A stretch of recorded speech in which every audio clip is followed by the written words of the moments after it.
So one last thing for Lab 6 is I've asked you to generate an export of your database, your shared database, but only the structure, not the data. And that's so I can look at your stored procedures and stored functions. So let me show you how to do that. If you go to the shared database and click on Export, you'll see exporting tables from shared database. And you can take the defaults for most of this. But go ahead under Export Method, check the Custom Radio button, and this will give you some additional options.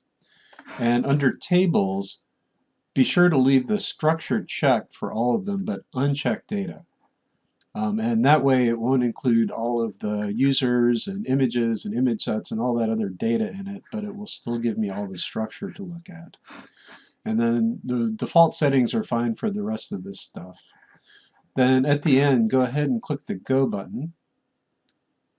And this will actually create and download a .sql file into wherever you have your downloads configured to go. So let's take a look at that. I'm going to go to my downloads folder, and I have a new share1.sql file. I'm going to right-click, edit with Notepad. And here's where it's creating the tables. Actually, here's where it's creating the stored procedures. So here's the first stored procedure. This is add user, and here's change column values, and change role, and so on. And those are associated with the database. And then a little further down, these are still stored procedures and stored functions. So here's where it actually creates the tables.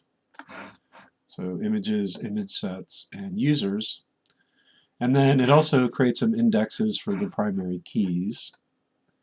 And that's it. So it doesn't have any of the data. It's a small file, but it does have what I need to check your structure.